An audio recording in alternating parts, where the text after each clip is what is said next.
يا رسول الله يا من له جاه إلا الله إن المسيء قد جاءوا لذنبي يستغفرون الله يا للأسى والنفس الحسنى والعلم والحلم والتقوى بجدكم وبكم تنجاب سبل البليات والضر يا سيدي يا رسول الله يا من له جاه إلا الله إن المسيء قد جاءوا لذنبي يستغفرون الله صل وسلم وبارك عليه وعلى آله بسم الله الرحمن الرحيم نويت التعلم والتعليم والنفع والانتفاع والمذاكرة والتذكير والإفادة والاستقالة والحث على التمسك بكتاب الله وسنة رسول الله صلى الله عليه وسلم ودعاء إلى الهدى ودلالة على الخير وابتغاء وجه الله ومرضته وقرب وثوابه ولا حول ولا قوة إلا بالله العلي العظيم. اللهم صل على سيدنا محمد وعلى آله والحمد لله رب العالمين. سبحانك لا علم لنا إلا ما علمتنا إنك أنت العليم الحكيم رب اشرح لي صدري ويسر لي لساني يفقهوا قولي.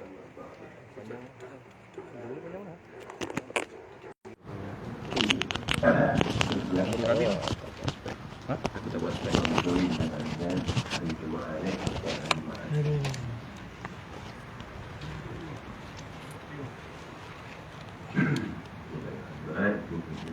Jawi 49. Kita ulang kita bangun ni. Jadi berkenaan dengan hari Jumaat ni banyak fadilat ni. Bagaimana Allah sendiri telah berfirman ya ayyuhalladzina amanu idza nudiya lis-salati min yawmil jum'ah fas'au ila dzikrillah wa qul baik. Jadi maknanya wahai mereka orang yang beriman, apabila disuruh kamu pada hari Jumaat, pada hari Jumaat kita salat dan sebagainya berzikir kepada Allah Ta'ala, maka hendaklah kamu tinggalkan berjual beli. Tinggalkan jual beli. Setelah itu, setelah hari Jumaat, maka mencarilah kamu balik, jual beli kamu balik. Jadi di sini kita ambil ringan tentang salat Jumaat. Kadang-kadang kita asyik berjual beli sampai kita lambat di Jumaat. Kadang-kadang kita asyik berjual beli, kita terus tidak solat Jumaat. 3 hari meninggalkan Jumaat, keras hati. 3 hari meninggalkan Jumaat, hati kita takut menjadi kubur. Tidak ada alasan yang tepat dan yang sebenarnya. Begitu juga dengan Jumaat yang banyak, yang banyak ditulis oleh Allah Ta'ala yang dikatakan Sayyidul Ayyam. Hari yang mempunyai kerana dalam hadis Nabi SAW tidak kiamat dunia ini melainkan hari Jumaat. Dan diciptakan Adam juga pada hari Jumaat. Hari Jumaat itulah maka haiwan-haiwan masuk malam Jumaat. Haiwan-haiwan dah mula menangis. Haiwan-haiwan sudah dalam ketakutan yang tidak ada rasa menangis, sedih dan ketakutan hanya manusia dan jin. Bagaimana Allah Ta'ala mengatakan jin dan manusia itu adalah yang menjadikan bakar ataupun manusia dan patung-patung berhala itu adalah bakaran-bakaran api neraka. Jin itu dia juga adalah termasuk daripada kalangan-kalangan yang dikatakan oleh Ta'ala yang disuruh Allah halakul jinna wa insa illa liya'budun. Tidak aku ciptakan jin dan manusia melainkan untuk ibadah kepada Allah Subhanahu wa Ta'ala. Tetapi binatang, haiwan-haiwan yang lain di malam Jumaat menangis, kita manusia jin beriang gembira, berhibur, tanpa sanksi dan juga. Itu para salaf salihin mengingatkan para salaf salihin mengambil berat hari Jumaat.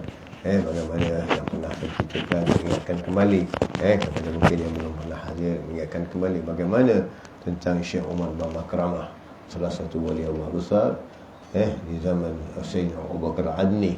Syekh Umar bin Makramah ni keramahnya luar biasa. Abu Bakar Adni yang mana disebutkan bahawa kelahiran Habib Ahmad bin Muhammad Al-Ahmadar, abahnya Habib Muhammad Al-Ahmadar Bondowoso, 400 tahun yang dahulu sebelum lahirnya Habib Muhammad telah disebutkan Syekh Umar bin Makramah akan menagibnya dan karamahnya.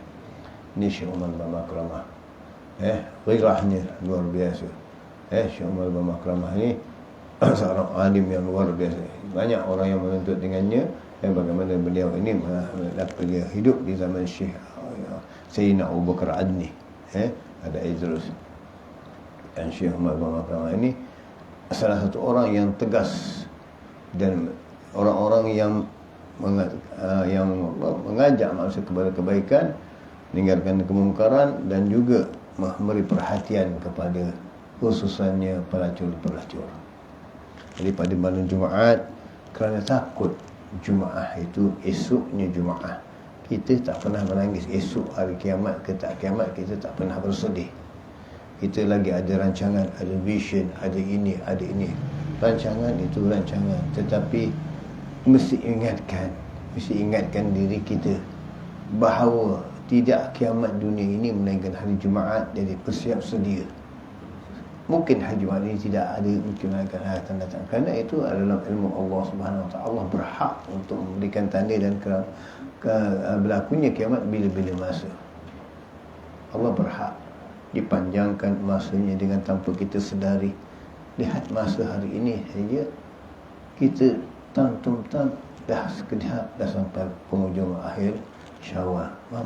Jadi umur kita semakin cepat bergerak, umur kita semakin pantas bergerak, tanpa kita memikirkan apakah amal-amal kita. Tanpa kita menangis dengan amal-amal kita. Yang kita tangisi kalau kehilangan isteri, yang kita tangisi kalau kehilangan darjat, yang kita tangisi kalau kehilangan duit, uang dan sebagainya, yang kita tangisi orang yang kita kasihi, tapi umur yang kita bazirkan, umur yang kita hayalkan dengan kehidupan dunia duniawiyah yang kita rebut, yang hanya akan meninggalkan kita, yang kita menjadikan diri kita khidmah kepadanya. Itu sebabnya Syekh Habib Husin bin Syekh Abu Bakar bin Salim mengatakan, aku tidak khidmat kepada, tapi dunia itu datang kepadaku dan dunia itu khidmah kepadaku. Ini Syekh Abu Bakar bin Salim. Begitulah keadaannya tadi.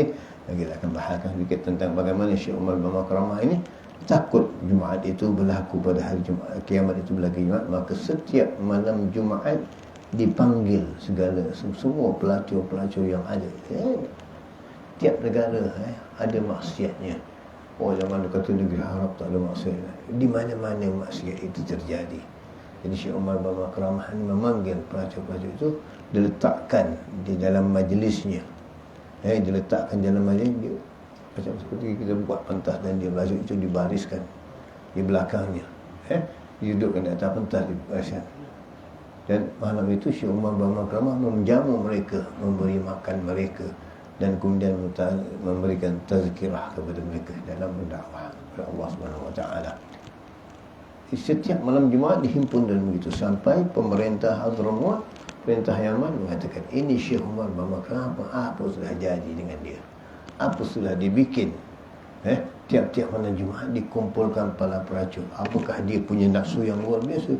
Dikatakan ulama, dikatakan waliullah yang besar, dikatakan orang yang Masya Allah, keramahnya yang luar biasa. Banyak keramah Syekh Umar bin Makramah ni yang luar biasa. Jadi dipikir, sudah kalau begitu, panggil pembantunya, wahai fulan, pergi engkau duduk di majlis Syekh Umar bin Makramah. Nanti lepas habis majlis, kau pegang kain dia, ini pegang kemaluan dia. Tengok macam mana orangnya. Adakah dia ghirah dengan pelacur ini dan sebagainya. Maka orang suruhan Syekh Umar raja itu pemerintahan, jadi duduk di sebelah majlis Syekh Umar Makramah. Tatkala habis majlis, beliau ini memegang dan dilihati tidak ada, seolah-olah Syekh Umar Makramah tak punya kemaluan. Pegang begitu tidak ada, langsung terperanjat dia. Dengan terperanjat itu Syekh Umar Makramah mengatakan, ya fulan, sesungguhnya engkau akan putus tanganmu dan pemerintahmu akan lebur badannya, hangus, melecur badannya. Begitu orang ini tadi pulang dalam ketakutan, langsung masuk kepada tempat perumahan haji tadi, pemerintah tadi, istananya tadi, dengan keadaan dayang yang pada malam itu tengah bawa sup atau pemarak yang panas untuk dihindarkan kepada pemerintah itu raja. Jadi tiba-tiba terlanggar dayang ini, dan air sup itu yang panas menggelegak tertumpah di muka dan di badan raja. Melecur begitu, raja terkena begitu, mengangkat pedangnya dan meletak. Kemudian orang ini mengatakan, cukup tuanku, cukup. Ini adalah doanya Syekh Umar Makramah, bukti keramahnya dan doa Syekh Umar Makramah. Kerana kita tersilap, kita memuji beliau, kita tak mempercayakan apa yang beliau lakukan. Beliau mengampunkan semua pelacur pada malam Jumaat itu semata-mata jangan malam itu mereka bermaksiat, takut di malam itu esoknya berlaku kiamat. Jadi itu sebab mereka dikumpulkan, diberikan tazkirah dan diberikan makan, dan jangan buat maksiat pada malam itu. Ini para salihin, mereka ini yang mencari keredaan Allah. Kita malam Jumaat tak ke mana pergi, wallahu a'lam. Yang kita ingat malam Jumaat aja, tak tahu apa yang dibuat malam Jumaat. Tambah umur, tambah ibadah, tambah apa tak ada. Ambil sunat Jumaat aja.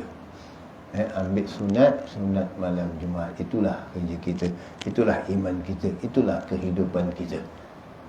Dengan nafsu, dengan gairah dan dengan apa, tidak memperdulikan amaran-amaran yang telah diberikan oleh Allah Ta'ala, mengingatkan kita akan berlakunya kiamat. Jadi hari kiamat ini bagaimana kita rasakan oleh Tuan Pengarang, banyak kelebihan-kelebihannya. Maka ambillah kelebihan-kelebihan pada iman. Pertama, jangan tinggal solat Jumaat. Dan bagi orang yang ada, orang-orang yang di bawahnya, orang-orang yang bekerja dengan dia di bawahnya, maka berikan mereka peluang Jumaat, solat Jumaat. Jangan kita halang mereka ataupun sekat mereka. Oh, saya ada perniagaan. Biarlah, kalau ada orang yang gantilah. Yang bukan Muslim ataupun yang wanita. Wanita yang berumah, yang pekerja kita gantikan. Tapi jangan menghalang daripada orang-orang Muslim lelaki untuk mengerjakan salat Jumaat. Jadi itu kita bertanggungjawab. Kita akan dipersoalkan. Kita mencari rezeki, jangan terlibat dengan yang haram. Bila melarang pekerja kita hanya untuk bekerja, tidak mengenal, maka kita akan dipertanggungjawabkan. Dan mungkin rezeki yang hari itu tidak berkahnya dan mungkin haram, sebab kita tidak Jumaat. Kerana Jumaat itu fardu ain. Jumaat itu fardu ain dan tidak boleh ditolak dan tak boleh dilepaskan. Jadi orang-orang yang di bawahan kita juga wajib bagi kita melepaskan mereka untuk dan kedatangan kita pada hari Jumaat. Saya sibuk Jumaat ni, maka ada yang datang bagaimana kata sabda Nabi SAW, ada yang salat Jumaat pagi, mereka datang berpagi-pagi, mereka dapat hadiah seekor unta. Ada yang datang kemudian sedikit dapat hadiah seperti seekor lembu. Ada yang datang lebih sedikit lambat dapat seekor kambing. Ada yang datang lebih lambat lagi dapat seekor ayam. Ada yang lebih lambat lagi hanya dapat seekor biji telur. Ada yang masuk setelah malaikat imam khatib di atas mimbar, maka tak dapat apa-apa. Yang jadi cerita hari ini, kita tak merasakan sedih, tak merasakan apa, seolah-olah bangga kita dapat salat. Jadilah sebenarnya kita tidak masuk dalam catatan malaikat. Ini yang kita tak. Kerana apabila malaikat mimbar, imam telah berada di atas mimbar, malaikat tutup buku kehadiran orang yang datang salat Jumaat. Tutup. Jadi tidak masuk dalam catatan malaikat. Kehadiran kita pada hari itu mungkin rugi, sebab dah tak masuk dalam catatan. Mungkin tidak dikira bagi orang yang hadir salat Jumaat salat itu. Kita nampak kita hadir, Tetapi malaikat dalam catatan malaikat dah tak ada, kerana malaikat sendiri mendengar imam baca khutbah dan duduk berkitab. Ini kita selalu ambil ringan, ambil remeh. Apa yang kita nak bualkan, apa yang kita nak borakkan, sampai lambat kita masuk ke masjid, tunggu imam dah di atas mimbar. Kenapa kita jadi begitu? Kalau dikatakan, di masjid itu siapa yang datang pagi dapat 1 paun emas, mungkin yang datang orang yang kodong datang dulu pasal 1 paun emas. Janji manusia dapat 1 paun emas, walaupun kodong dia akan sampai dahulu. Apalagi kita berkejar-kejar dengan alat itu, kerana dijanjikan dengan siapa yang salat Jumaat pagi-pagi awal sekali dapat 1 paun emas. Ini janji Nabi, bahawa kamu datang awal untuk Jumaat dapat seekor lembu, seekor unta. Ini janji Nabi, janji Rasulullah sallallahu alaihi wasallam. Kenapa kita tak ambil? Tetapi kalau janji orang, kamu pergi salat Jumaat atau paun emas, belum tentu ada, belum tentu dibahagikan. Tapi ini janji Nabi, pasti dibagikan. Kenapa kita tinggalkan? Kenapa kita remehkan? Kenapa kita kejarkan yang lain? Kenapa kita buat urusan-urusan yang lain? Sebab itu, alhamdulillah, kerajaan-kerajaan yang dahulu, hari Jumaat itu diberi cuti, untuk cuti. Sampai ada yang jumpa saya, seorang pemandu bas sekolah. Habib, saya susah nak Jumaat, Habib, kerana waktu 12 lebih murid-murid ini dilepaskan untuk ambil budak sekolah. Maka saya susah nak. Dulu kalau Jumaat itu sekolah tutup hari Jumaat, saya senang. Saya bilang, cari orang lain, ataupun berhentikan pekerjaan kamu dari mengambil budak-budak sekolah lagi, cari pekerjaan yang lain. Tak perlu. Rezekimu tak akan berkah. Rezekimu tak akan berkah oleh Allah Subhanahu Wa Taala. Sedangkan dahulu itu di mana-mana Jumaat itu hari cuti. Wallahu alam. Kita mengikut Yahudi atau Yahudi mengikuti kita, tapi lazimnya kita mengikut Yahudi kerana kita mengikuti mereka sedetik di selangkah demi selangkah, sejengkal demi sejengkal, hatta mereka masuk di dalam lubang biawak, kita ikut sama. Inilah kita. Di mana ajaran Nabi? Di mana pegangan kita dengan Rasulullah SAW? Di mana pimpinan-pimpinan yang telah dibawakan oleh salafus salihin? Kita masih berhayal setiap minggu umur kita 1 minggu yang lalu telah berhabis. 7 hari betul lah. Sebab itu apabila orang berketawa di depan Abu Darda mengatakan, Fulan, kenapa kamu ketawa? Tahu tak kamu sepatutnya kamu menangis? Kerana setiap minggu, setiap hari, setiap saat, setiap detik, umurmu makin berkurang, bukan makin bertambah. Dan guru kami, Habib Abdullah bin Muhammad Harshi, bila lihat orang ketawa yang berlebih-lebihan, beliau mendatangi kepada kita, Fulan, apakah kamu ketawa ini dah dapat jaminan dari malaikat syurga yang mengatakan kamu ahli syurga? Apakah kamu telah mendapat jaminan ini? Yang kamu ketawa terlalu gembira sangat sampai yang ada yang menjadi raja lawak pelawak. Ini cari hemah mengetawakan orang, habis, hancur. Seseorang yang mengetawakan orang tanpa sebab, hancur imannya. Ini pesan ulama, ini pesan Rasulullah Salihin. Apa tak ada pekerjaan lain yang kita hendak lakukan? Inilah. Maka dia mencari sebab untuk mentawar dengan tanpa sebab, yang kita seolah-olah mencari sesuatu untuk menyandang terus sebagainya. Kamu akan dipersoalkan. Hari ini kamu mengetawakan orang, satu hari di yaumul kiamah kamu akan menangis, kamu akan bersedih. Di mana amalmu? Di mana umurmu yang telah kamu habiskan? Di mana umurmu yang telah kamu habiskan? Begini para salafus mengikatkan diri mereka, mengingatkan kemana umur kita, bagaimana yang telah kita lewati dalam perumuran, peringatan umur insan, Umur kita yang telah sampai kepada 40 telah mula menurun dan menurun. Mungkin 41, 42, mungkin 70, mungkin 80. Untuk sampai kepada 90, 100 dah tak ada lagi sekarang. Hasala umati min sabil min siti wa sab'in, kata Nabi SAW. Dituai umatku antara 60 dengan 70.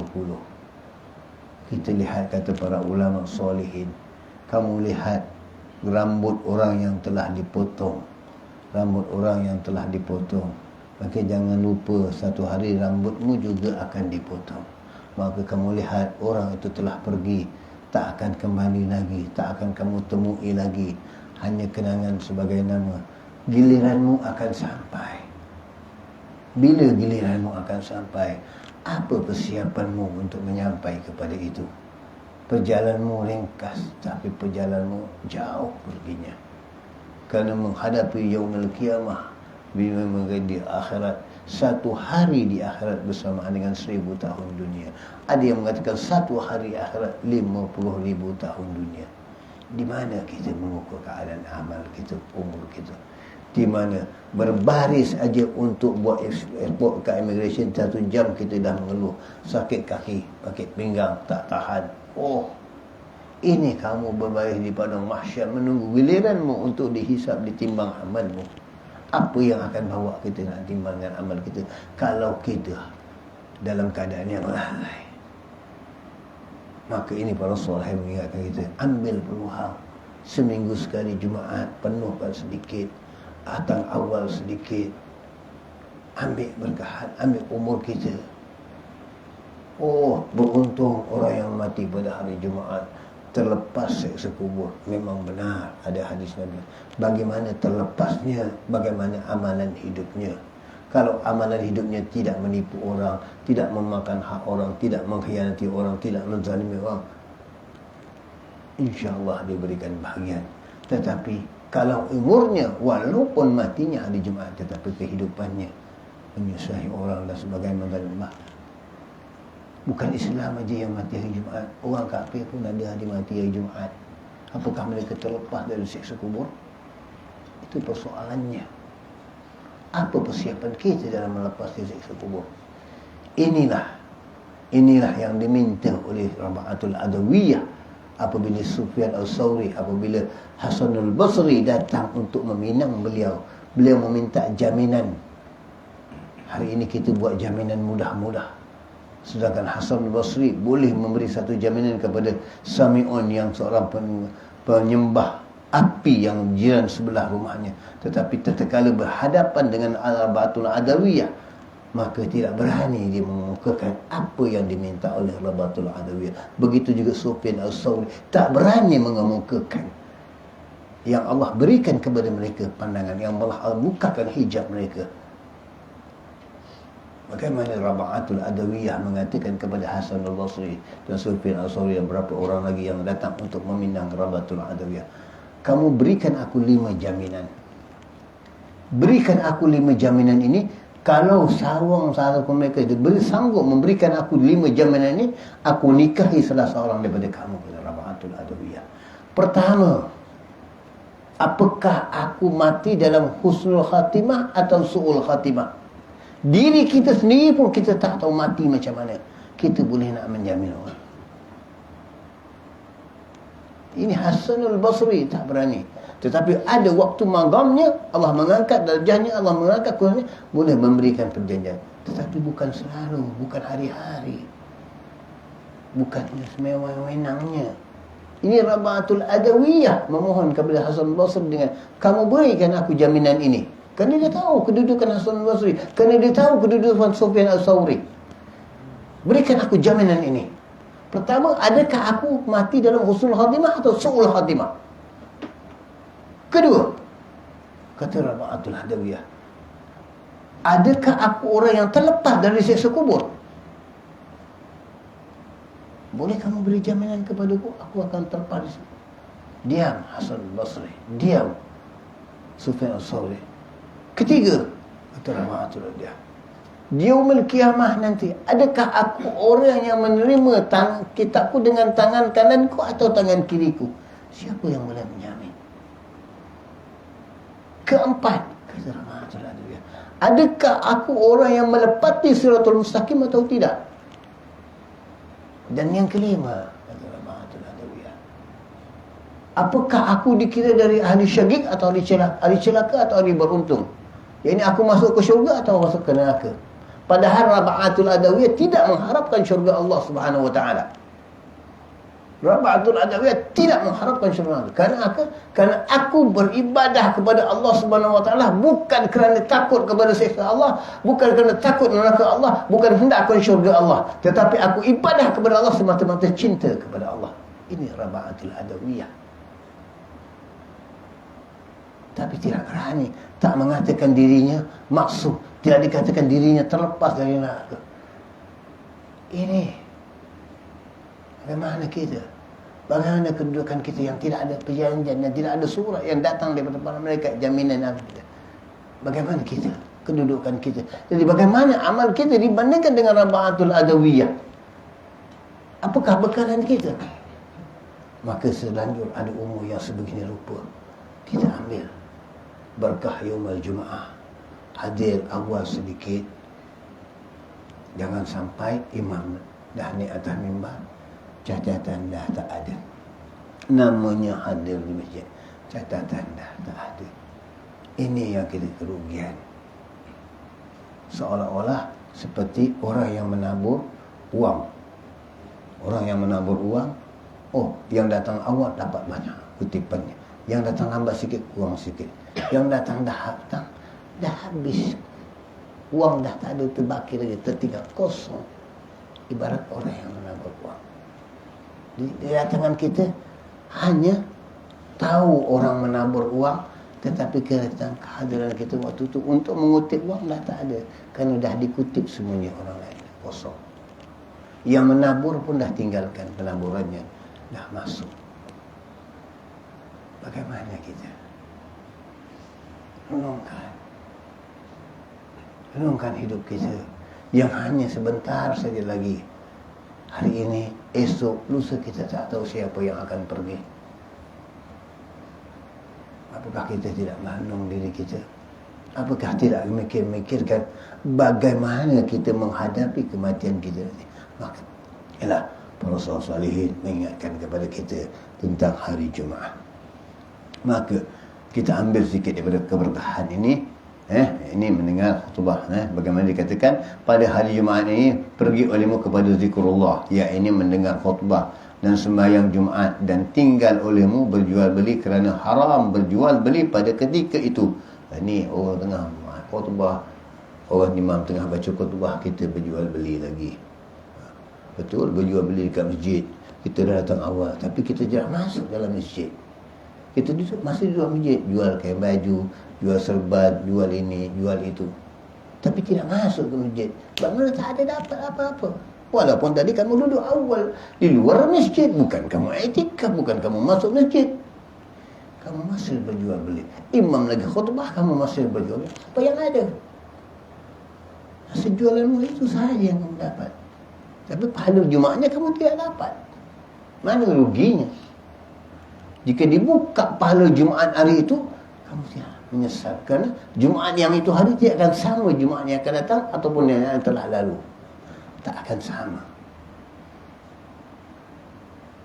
Tak akan sama. Okay. Sibuk dengan jual beli, sibuk dengan jual stambi, jual minyak wangi.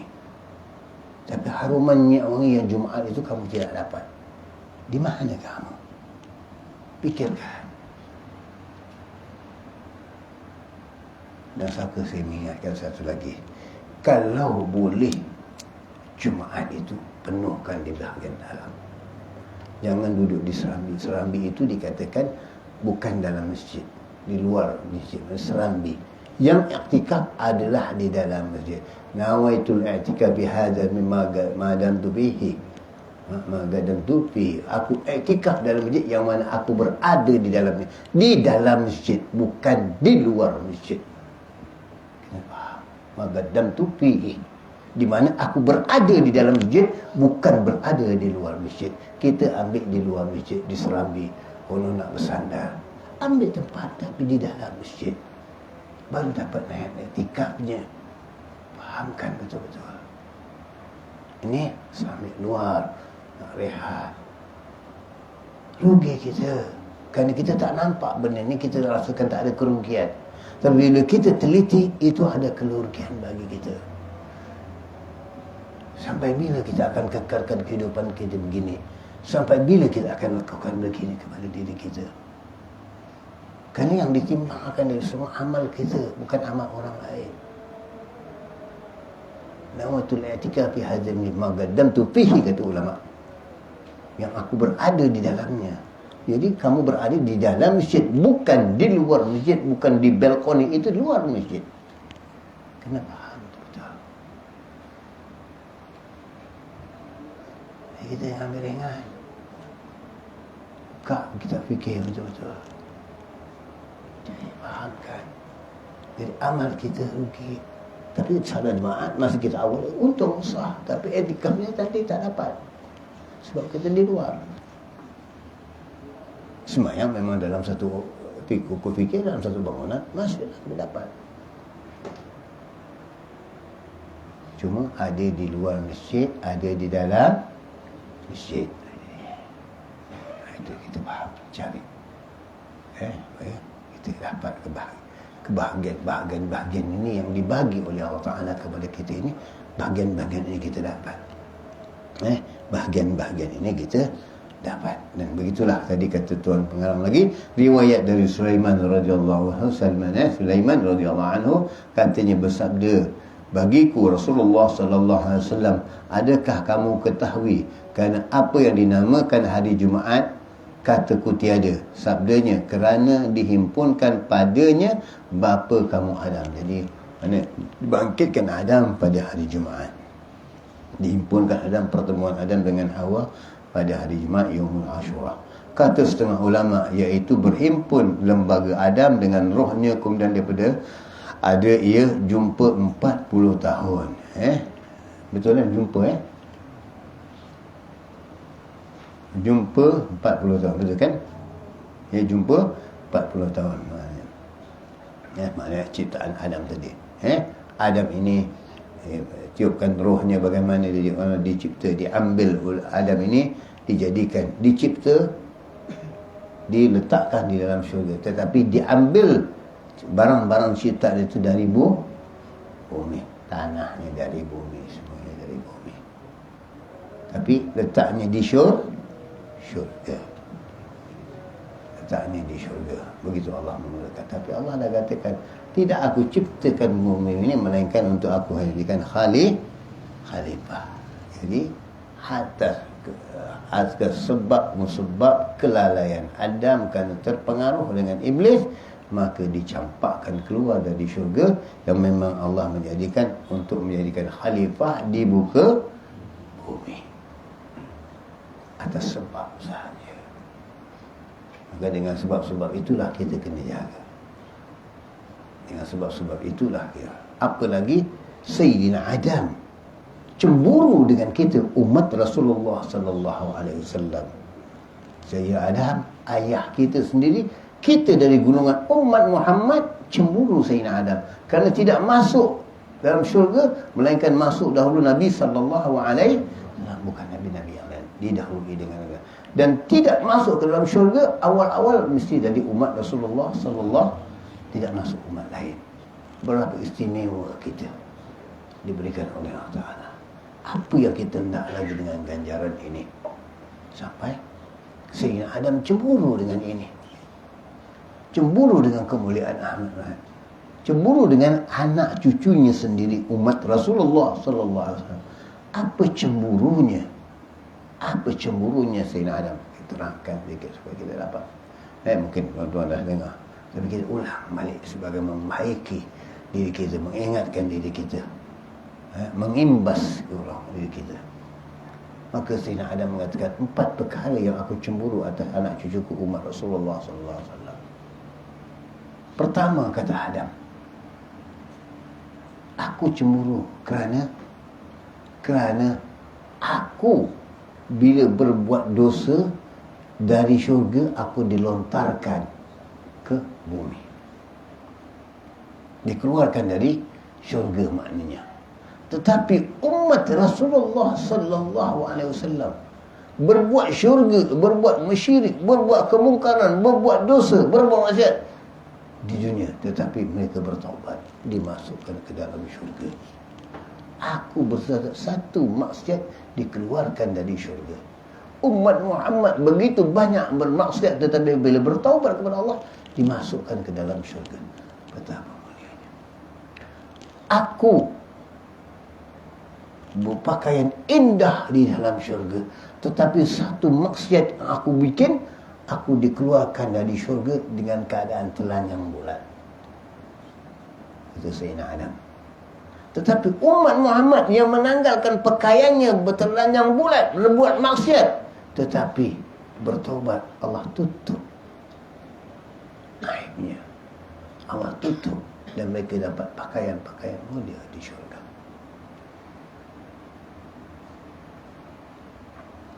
Dan aku bermaksiat, doaku diterima, taubatku diterima hanya di bumi Arafah, di bumi Mekah, di tanah haram.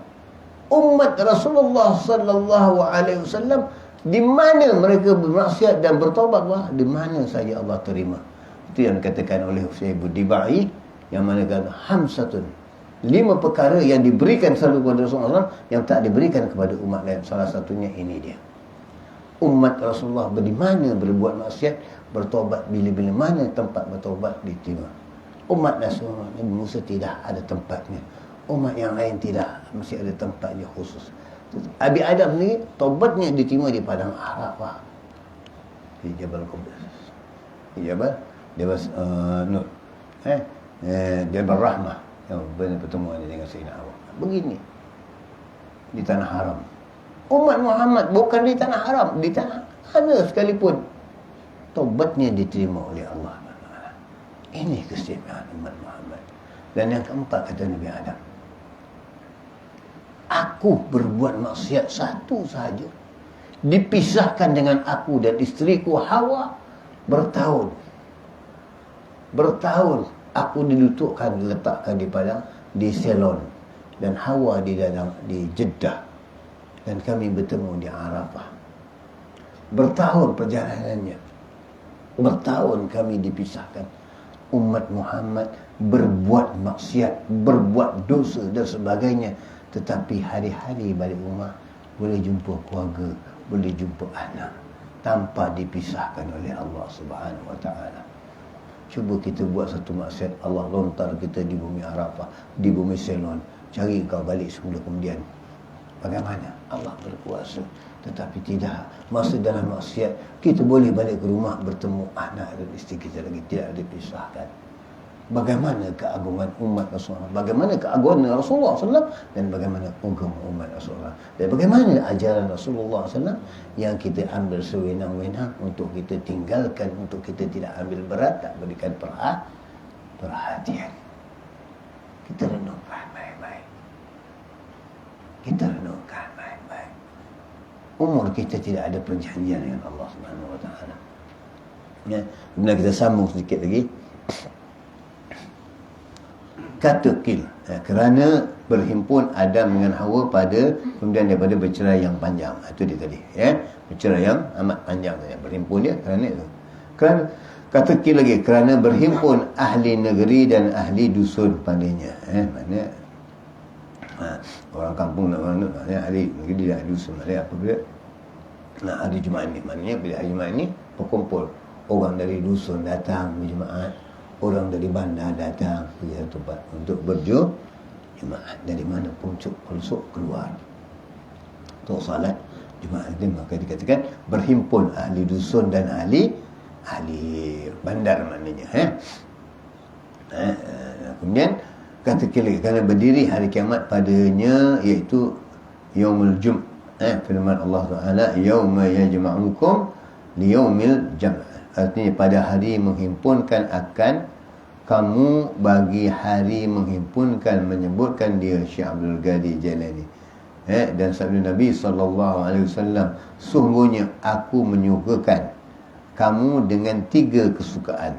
telah membuka akan daku dengan dia Jibril, sembah mereka itu menyuka akan kami. Sabdanya, telah menyukakan akan daku Jibril dengan 70,000 hamba, dimerdekakan akan mereka itu oleh Allah Ta'ala daripada api neraka tiap-tiap malam Jumaat, dan menyukakan akan daku dengan 99 telik yang menelik Allah Ta'ala dengannya kepada umatku pada tiap-tiap malam Jumaat.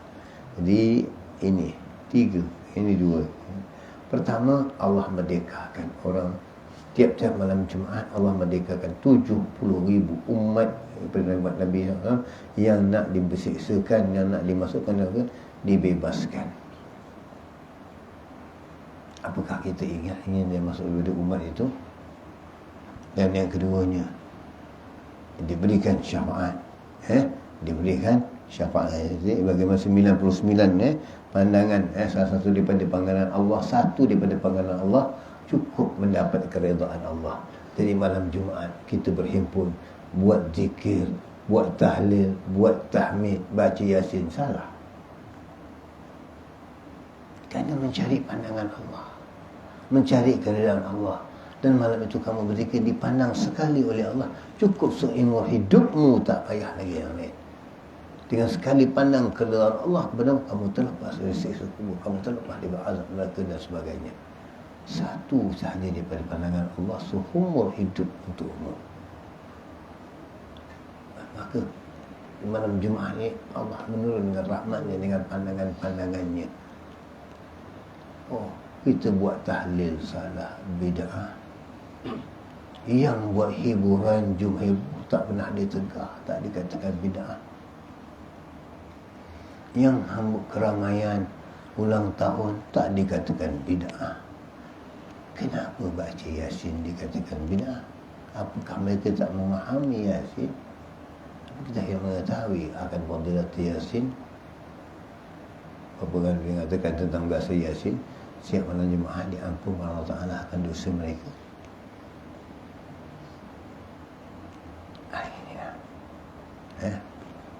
Ya, mereka biarkanlah mereka dengan pahaman mereka, kita dengan pemahaman yang diberikan oleh Allah Ta'ala. Dengan dia sembah mereka itu, oleh katakan dia sebenarnya menyukakan akan daku Jibril dengan 70,000 hamba yang dimerdekakan. Kemudian 99 tadi yang telik pada umatku. Dan yang ketiga, akan dia dengan Allah Ta'ala tiada diseksa akan dia dengan tiap-tiap amal yang dikerjakan dia manusia pada hari Jumaat, disurat baginya 70 kebajikan.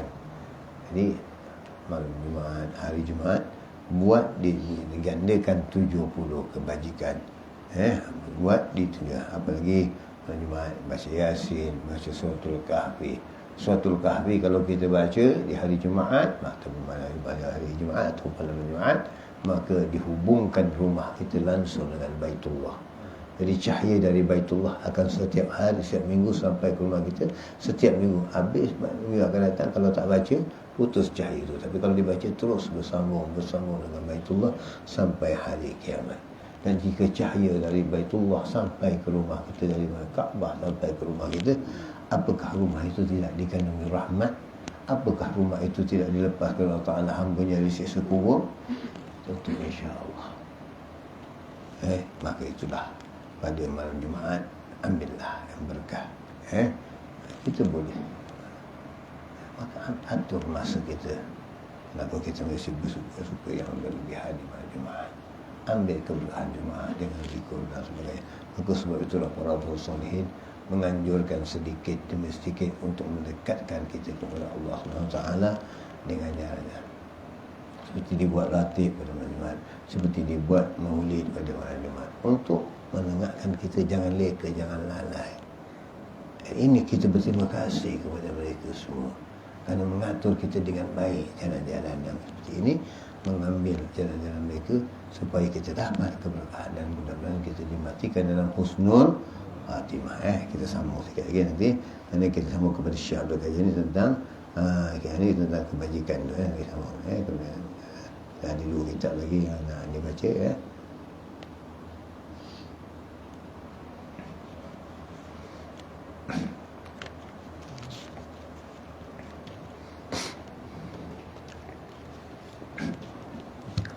kita baca kitab lagi ini.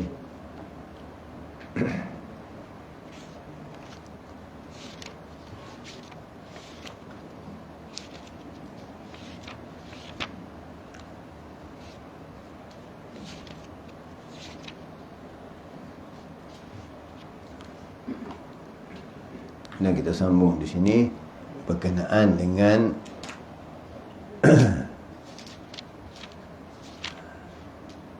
membersihkan hati dari aib. Nescaya Allah bukakan pintu menuju gaib. Membersihkan hati dari gaib, dari aib. Nescaya Allah bukakan pintu menuju gaib. Jadi bagaimana Allah berikan kita ilmu gaib ini, dah Allah firmankan awal-awal lagi. Bismillahirrahmanirrahim. Alif Lam Mim. Zalikal kitabu la raiba fihi hudal lil muttaqin alladzina yu'minuna bil ghaib wa yu'minuna yang lain. Jadi sebagai kata saya tadi, mengingatkan minggu yang lepas bagaimana kami terima ijazah dari guru kami Al-Habib Salim Abdullah bin Umar Syatri tentang hari Jumaat tadi. Pertama, setelah salat Jumaat jangan ubah tempat duduk kalau boleh. Kalau tak menyekarkan kita, jangan ubah tempat duduk. Bacalah Al-Mathani, iaitu 7 benda. Yang pertama 7 kali, iaitu pertama baca Fatihah 7 kali. Kemudian Qul Huwallahu Ahad 7 kali. Qul a'udzu birabbil falaq 7 kali. Qul a'udzu birabbin nas 7 kali. Dan doa Allahumma ghani rahim alhamdulillah bi halakal haram wa kal anam siwak. Doa yang insya-Allah Allah meringankan kita, melepaskan kita dari segala hutang-hutang. Yang mana hutang-hutang kita yang banyak Allah lepaskan. Baca ini. Ini 5 yang diamalkan oleh salafus salihin. Dan sebelum itu, sebelum baca yang 5 ini, kami menerima ijazah dari guru kami. Bagaimana kami ijazahkan yang minggu lalu, iaitu yang dikatakan kita nak buka yang gaib, kepada Allah beri kepada yang gaib. Mudah-mudahan pertama, untuk membuka kepada yang gaib, tahuilah akhlak kita, diri kita, amal kita, yang membersihkan diri kita dari kekotoran-kekotoran dan hubul dunia dan sebagainya. Kerana hubul dunia ra'asul khati'ah, cinta kepada dunia pintu kepada keburukan, kejahatan. Ini. Jadi untuk itu tinggalkan segala-galanya. Bagaimana? Untuk mendapat itu, guru kami mengijazahkan kami dengan membaca Al-Batinu, Al-Batinu, Al-Batinu, Ya Batinu, Ya Batinu, Ya Batinu sebanyak 33 kali. Selepas sembahyang Jumaat, sebelum mengubah tempat duduk, baca Ya Batinu, Ya Batinu, Ya Batinu 33 kali. InsyaAllah Allah memberi kejayaan hati kita, kemudian bersihkan hati kita. Bila hati sudah bersih, insya-Allah Allah bukakan pintu, Allah bukakan jalan untuk kita diberikan oleh Allah Ta'ala ilmu atau jalan-jalan yang kita tidak tempuh, walau umur kita 1000 tahun pun. Kalau tidak, Allah tak bukakannya, kita akan menempuhnya. Tapi kalau Allah bukakan, walau umur yang sedikit pun, Allah akan memberikannya. Perjalanan 500,000 tahun pun tak akan dapat. Jadi ini dia. Ini bersihkan hati. Bersihkan hati bagaimana? Dengan husnul khuluq, akhlak yang baik. Banyak orang berilmu, banyak orang belajar ilmu, banyak orang yang mengajar ilmu, tapi khuluq belum tentu, akhlak belum tentu. Banyak yang berilmu tapi tak punya akhlak. Jadi ilmu penting, ilmu dicari, akhlak juga penting. Jika tidak punya akhlak, ilmu tidak berguna. Tapi juga punya ilmu, tidak punya akhlak pun tak berguna. Jadi punya akhlak yang baik, cari ilmu yang baik. Dengan akhlak yang baik akan datang ilmu yang baik. Tetapi kalau ilmu itu dicari, dipelajari, tapi tak punya akhlak, kita akan hancur, binasa. Kerana Nabi sendiri diutus kerana akhlak. Innama bu'aitu litumti'an kama kariman akhlak. Aku diutus semata-mata kerana memperbaiki akhlak. Itu Nabi. Jadi bagaimana dalam kehidupan kita membawa apa yang telah ditunjukkan oleh Nabi SAW dengan akhlak-akhlak yang mulia. Di mana kita? Di mana kita dengan akhlak-akhlak Nabi? Kehidupan kita dengan akhlak-akhlak Nabi. Nabi tidak mengajar kita permusuhan. Nabi tidak mengajar kita hasad. Nabi tidak mengajar kita berdendam. Nabi tidak mengajar kita mengutamakan diri. Tetapi Nabi sendiri mengutamakan orang lain dari dirinya sendiri. Sebab itu datang hadis yang mengatakan innama la yu'minu ahadukum hatta yuhibbu akhi ma tuhibbu li nafsihi. Tidak beriman seseorang itu melainkan dia cinta pada saudaranya seperti cinta dirinya. Cinta yang bagaimana dengan saudaranya? Ini kena faham. Cari saudaranya susah, sakit, berat dan sebagainya, bantu. Dan saudara-saudaranya mesti memandang keadaan orang yang minta keadaannya, yang minta anak. Bagi ini, kerana haram kita menyusahkan orang, haram kita membebankan orang, haram kita memaksa orang. Nabi susah tak pernah memaksa sahabat. Nabi susah tak pernah memberi sahabat. Bahkan Nabi membahagikan harta-harta rampasan perang, berikan kepada orang lain dulu. Sedangkan anaknya Fatimah dan dirinya sendiri yang tidak makan 3 hari tak diutamakan. Ini akhlak Nabi SAW. Bagaimana kita mengutamakan diri kita sendiri dari orang lain? Ini akhlak Nabi. Ini contoh penghidupan Nabi.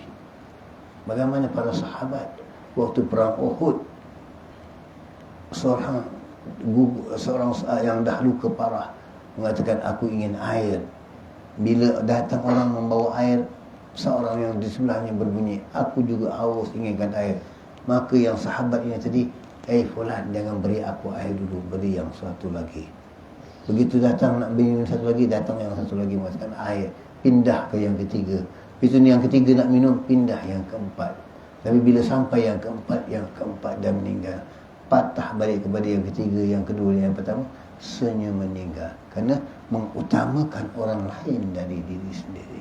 Ini para sahabat sanggup mengorbankan nyawanya. Kita bak datang semuanya payah. Ini dia. Ini akhlak Nabi.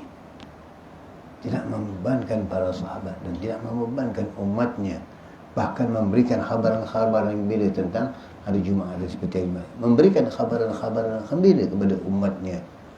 Apabila dibawa khabaran-khabaran yang sedih, Nabi sujud kepada Allah SWT sampai menangis supaya umatnya tidak diazab, umatnya tidak disiksa. Kini kasih sayang Nabi. Kita bacakan sedikit. Ibnu Athilah berkata, jika kau tenggelam dalam bangkai dunia, kau tak layak memasuki hadrat Allah. Maka hubbud dunia ra'sul khati'ah. Jika kamu asyik dengan dunia, hendak ini, hendak itu, hendak ini, hendak itu, maka pasti kamu tidak akan dapat cinta kepada dunia dan tidak akan terbuka hijab kamu sama sekali dengan Allah SWT. Tidak akan terbuka. Kerana ada dua kasih. Tidak ada dalam satu pedang, dalam satu sarung, dua pedang. Tak ada. Tak ada. Bagaimana Sayyidina Ibrahim bin Adham yang berpisah dengan anaknya selama 30 tahun daripada raja turun menjadi orang Sufi dan bertemu dengan anaknya di Kiswah di Baitullah. Apabila berpaut Sayyidina Ibrahim di Kiswah Baitullah dengan bertemu dengan anaknya, maka terbuka rasa cinta dan peluk yang kasih sayang. Tidak aku tinggalkan anak dan isteriku, isteri menjadi janda, anak menjadi yatim, kata Sayyidina Ibrahim bin Adham. Kerana cinta sangat kepada anaknya. Tetapi datang ingatan Allah, datang bisikan di hatinya, datang suara yang mengingatkannya. Hai Ibrahim, tidak ada dua cinta dalam satu hati, tidak ada dua pedang dalam satu sarung. Pilih. Yang kau cintai Allah atau kau cintai anakmu lebih dari Allah. Maka Sayyidina Ibrahim berdoa kepada Allah, ambillah anakku, kerana aku cinta padamu ya Allah, aku tidak perlu dengan anaknya. Meninggal anaknya di dalam pelukan Sayyidina Ibrahim Adham di Baitullah. Ini kasih sayang yang tak disamakan. Kita boleh sayang anak dan isteri, boleh sayang sesuatu, tapi tidak melebihi cinta kepada Allah Subhanahu Wa Taala. Boleh sayang. Mungkin Nabi juga sayang anaknya Fatimah. Barang siapa yang menyercikkan hati Fatimah, barang siapa yang mengalap Fatimah, barang siapa yang menyusahkan Fatimah, maka sama menyusahkan aku, sama menyesal, sama membuat khianat kepadaku, maka aku yang akan membetulkan mereka, aku yang akan. Ini Rasulullah SAW, putrinya Fatimah. Tapi apa dia Fatimah? Datang hukum Allah. Jika putriku Fatimah mencuri, aku tetap potong tangan. Tak ada tolak ansur. No corona yang ada. Ini Rasulullah tegas dengan hukum Allah. Tidak ada tolak ansur dengan hukum Allah. Ini bagaimana kita? Maka jika ada cinta kepada dunia, tidak akan terbuka hadrat Allah Subhanahu wa taala. Tidak akan terbuka apa-apa yang kita inginkan. Jadi itu cuma angan-angan namanya. Telek-telekkan namanya. Kerana pasti tidak akan sampai sama sekali. Sebab itu mereka itu dikatakan bermujahadah. Walladzina jahadu lana hadiyasunahum. Barang siapa yang memujahadah kepada Allah, aku akan tunjukkan banyak jalan. Jadi ini mujahadah, melawan hawa nafsu. Kenapa mereka berkehaluan? Kenapa mereka duduk dalam sendirian? Kerana melawan. Bagaimana Habib Bakar bin Muhammad Sadaq duduk 15 tahun. Bagaimana Habib Abdullah Al-Aidul duduk di kandang, di tepi jalan, di tepi sampah selama 7 tahun. Kita nak duduk rumah banglo. Beliau duduk di tepi sampah, mujahadahkan dirinya. Apakah aku gini? Ini mereka ini bermujahadah melawan hawa nafsunya. Ini maka apabila hilang rasa cinta kepada dunia, bukan tak boleh cari dunia, boleh, tetapi tidak digenggam, tidak diambil, tidak dicengkam, tidak diharapkan. Ada, tak ada, sudah. Itu filosofi mereka. Bukan tak ada, kita cari sampai boleh dapat diadakan. Tak ada. Tak ada simpan di hati. Tetapi yang disimpan di hati amalannya, maksiatnya, bagaimana memperbaiki dirinya setiap hari. Bukan menambah hartanya, menimba hartanya setiap hari. Para salihin punya banyak harta, dibagikan. Kita nak bagikan, bawa satang sini lagi boleh. Nak bagikan, tak ada. Para salihin, Imam Ali Zainal Abidin keluar, orang bantah balik, oh kau curi duit aku, diberikan. Lepas tu orang jumpa duit dia balik. Bagaimana kisah panjang. Maka dikatakan ahli bait dah keluar, tak akan ambil balik.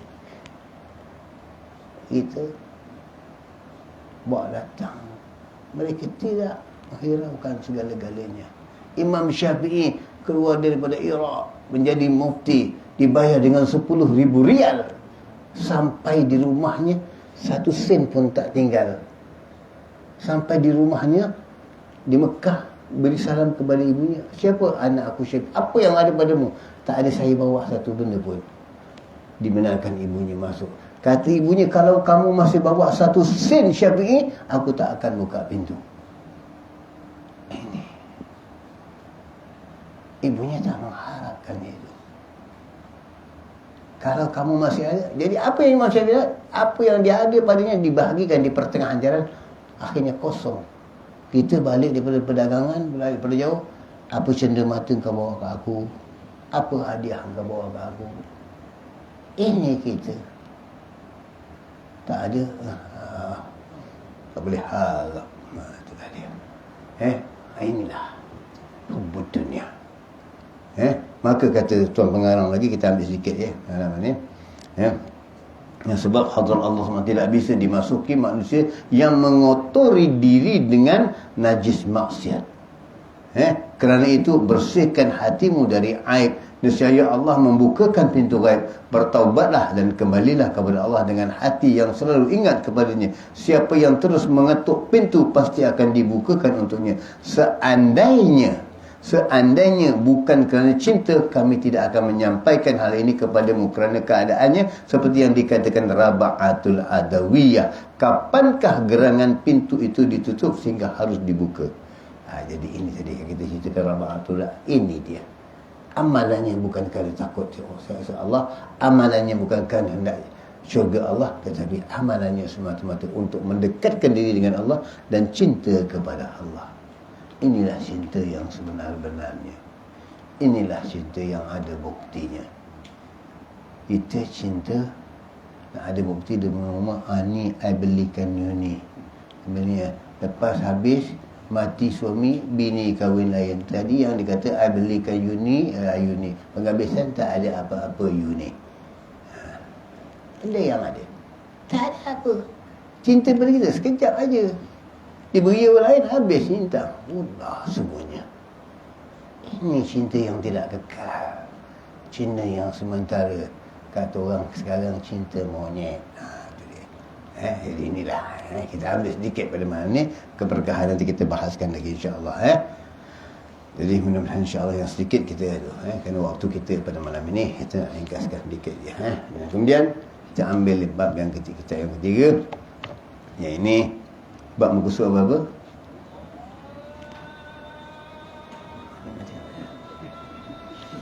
Tidak habis-habis azan. Muka surat berapa kita? Tak salah saya muka surat 83 lah kan. Allah Ta'ala berfirman kan. Qala Allah Ta'ala, innal abrara lafi na'im wa innal fujara lafi jahim. Terang. Tadi kita baca, sekarang Allah tunjukkan. Sesungguhnya orang yang banyak berbakti benar-benar berada dalam syurga yang penuh kenikmatan. Dan sesungguhnya orang yang durhaka benar-benar ada dalam neraka. Jelas. Bagaimana kita bahaskan tadi? Yang sebentar ya. Ya Allah Haddad. Terang. Ini kasyafnya Allah Haddad. Innal abrari lafi jahim wa innal fujara lafi jahim. Jadi nakkan syurga, beramal dengan banyak, berbakti kepada Allah, kamu diberikan syarikat yang penuh, kenikmatan yang penuh di dalam itu. Jika kamu tidak beramal dengan bersungguh-sungguh dan membuat kemungkaran dan bermaksiat, maka tempatmu adalah di neraka. Ini peringatan. Dan bagaimana Allah Ta'ala berfirman lagi, afaman kana mu'minan kaman kana fasikan la yastawun.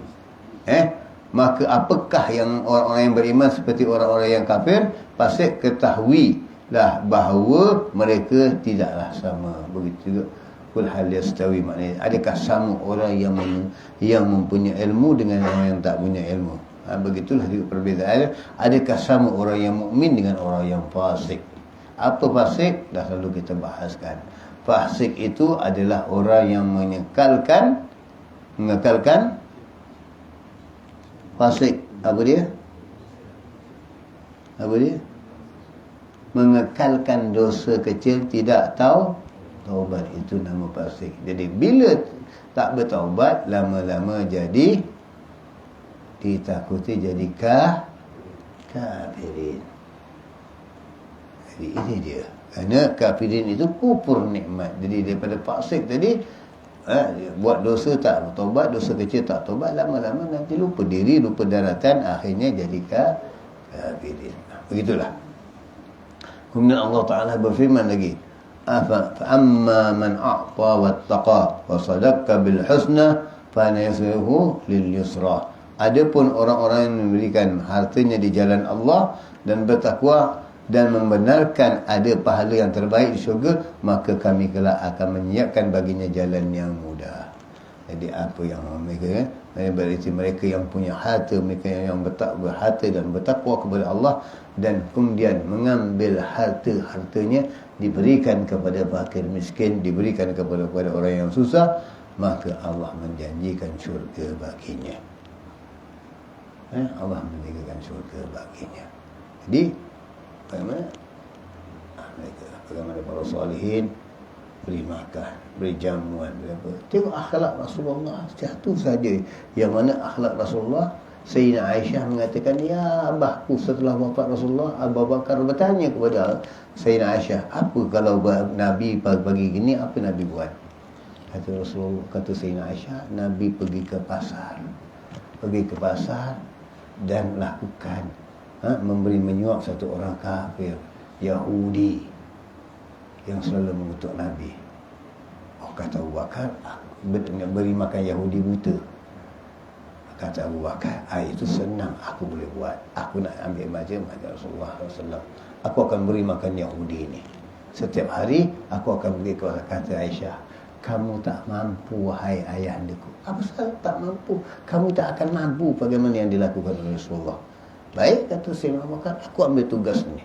Sekarang ini tugas Rasulullah dah wafat, aku akan buat. Maka Sayyidina Abu Bakar pergi ke pasar. Sampai di pasar, di ujung pasar, dia dapat satu Yahudi yang duduk dengan mencerca Rasulullah, mencaci-caci Rasulullah. Sayyidina Abu Bakar dah tengok dilema mata, tapi diam dulu, tak beri salam sebab Yahudi.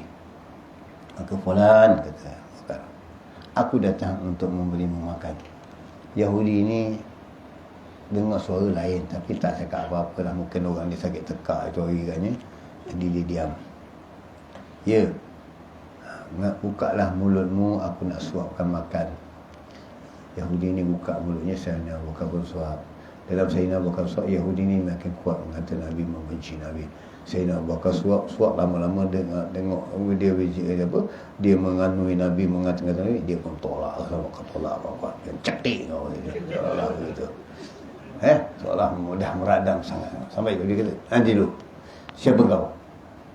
Aku yang biasa makan daripada kau. Bukan, kata Yahudi ini, bukan. Mana orang yang beri aku makan dulu? Tak ada. Akulah. Kena. Macam mana kamu katakan aku bukan?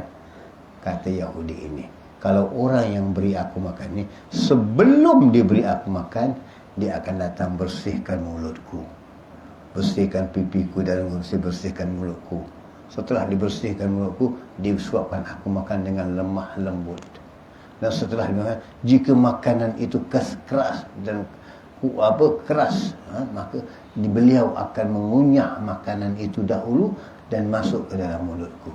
Tengok, Yahudi dapat makan kunyahan dari Nabi SAW. Lihat, ini kita perhatikan ni kemahnya. Beliau kunyah dahulu, kemudian beri kepadaku. Dan beliau bergerak itu halus sekali, lemah lembut denganku. Disuap perlahan-lahan, tetapi kau bukan orangnya.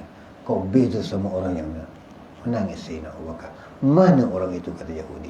Mana orang itu? Orang itu telah tak ada, kata Rasulullah. Kemana dia? Dia telah meninggal dunia, dan aku yang meninggal. Siapa orang itu? Orang itu adalah Muhammad bin Abdullah sallallahu alaihi wasallam yang kau kata, yang kau benci selama ini. Mendengar perkataan Yahudi, tengok, mendengar perkataan Sayyidina Abu Bakar, Yahudi ini yang pernah dapat suapan dari Nabi SAW, dari mulut Nabi SAW, akhirnya mengucap dengan asyhadu an la ilaha illallah wa asyhadu anna Muhammadar Rasulullah.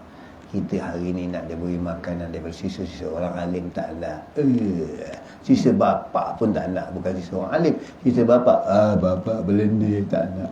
Mana kau nak berkahnya? Inilah mereka. Dari lidah Nabi mengucapkan makanan. Itu sebab orang datang minta tahnik, minta daripada orang-orang alim, akan keberkahan mulutnya, dinah tahnikkan anak itu. Jadi itulah keberkahan yang ada, yang Allah Ta'ala berikan kepada mereka itu. Mudah-mudahan kita termasuk dari orang golongan-golongan itu. Dan Allah berikan kita keberkahan hidup, dunia dan akhirat, dan dimatikan kita dari husnul Fatimah. Amin ya rabbal alamin. InsyaAllah kita sama minggu akan datang. Bismillahirrahmanirrahim. Alhamdulillah bil alamin, wassalatu wassalamu ala sayyidina Muhammadin wa ala alihi wa sahbihi ajmain. Rabbana anfa'na bima علمتنا ربي عمنا الذي ينفعنا ربي فقهنا وفقه أهلنا وقرابات لنا في ديننا ما أهل كتر أنثى وذكر ربي وفقنا وفقكم لما ترتضي قولا وفعلا كرما وفق حلالا دائما وعقلا يا علماء نقضى بخير ونفقى كل شر ربنا أصلح لنا كل شيون وأبرى برضا منك العيون واقض عنا ربنا كل ديون قبل أن تأتينا رسل المنون واقفت أنت أكرم من ستر والصلاة الله تكشر عندك الصالحة صلاة الله تغشم.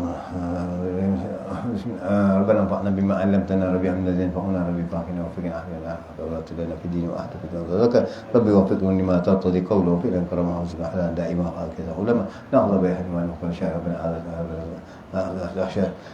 ربنا تخشى ولا يا أرحم الراحمين يا أرحم الراحمين يا أكرم الأكرمين يا أرحم الراحمين يا الله يا أرحم الراحمين وصلى الله عليه وسلم. الحمد لله رب العالمين يا ربنا اعترفنا بأننا اعترفنا وأننا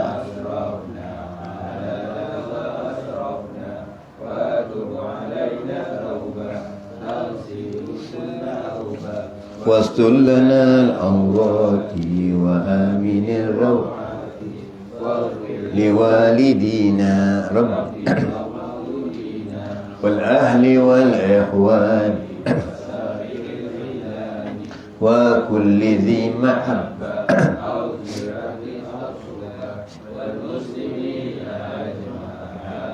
ربي فاسمع فضلا وجودا منا لا باكتساب منا بالمصطفى نهضى بكل سول صلى وسلم ربي عليه أدى الحب وآله وصحبه إدادة الصحب والحمد لله في البدء والتناهي قبل الموت ونبينا من قبل لا إله إلا الله لا إله إلا الله لا إله إلا الله محمد رسول الله صلى الله عليه وسلم كلمة حق عليها نحيا وعليها نموت وعليها بها نبعث إن شاء الله تعالى من ذنبك يا أرحم الراحمين اللهم سبن بها في قلوبنا واغفر بها ذنوبنا وأصل بها شؤوننا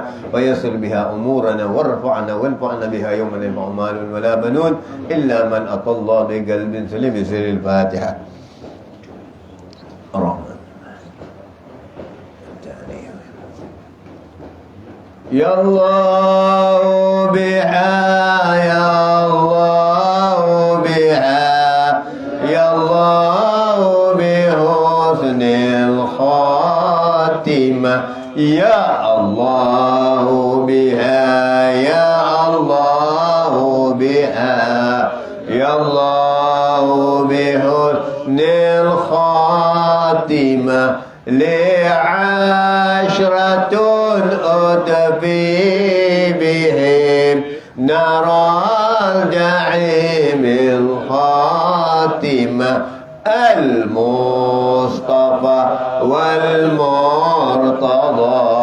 وابناهما وفاطمة وخديجة الكبرى التي هي لمعالي خاتمة وبعائشة ذات الجمال أم الكمال للعالمة وببنت عمران معي سلام تذل راحمة وبعاسية من أصبحت من كل حقل سالمة وبحق جبريل الأمين على صحائف